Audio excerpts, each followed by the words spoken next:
I'm Abigail Reynolds, and I'm the author of 8 Variations on Pride and Prejudice. In a variation, I take the plot of Pride and Prejudice and make a little twist in it so that the story flows a little differently, and Elizabeth and Darcy come together in a different way. Among my books are Mr. Darcy's Obsession, in which Mr. Bennet dies before Darcy makes his first proposal to Elizabeth. So Elizabeth is living in reduced circumstances, and it's even more of a degradation for Darcy to make an offer for a woman in her situation. So the question is whether he will bring himself to do that, and of course he does. In Mr. Fitzwilliam Darcy, the last man in the world, at the first proposal, Elizabeth Bennet tells Mr. Darcy that he's the last man in the world she could be prevailed upon to marry. But what if she had no choice? What if she had to marry the last man in the world she wished to marry? In this book, Elizabeth and Darcy have to work out their difficulties while engaged and then married to each other, rather than having them all explained away in Darcy's letter.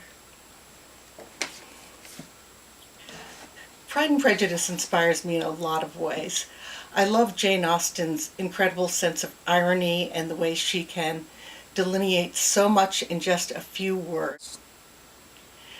There are lots of reasons why I love Pride and Prejudice, including Jane Austen's incredible use of irony. But the thing that inspires me to write my own variations on it are the characters that she has developed. They're very recognizable characters, very strong characters, but she draws them with a very fine line, and we can fill in a lot of the blanks from our own experience in our own lives about them. Also, her characters are very self-examining. They look at themselves, they discover their flaws, and they change them, and that's why they get their happy ending. And I find that just a fascinating process. The character I like working with most is Mr. Darcy. He's the favorite of many for romantic reasons. And I think he is a very romantic hero, not because he's tall, dark, and handsome and rich, but because he is incredibly devoted to Elizabeth and will do anything for her.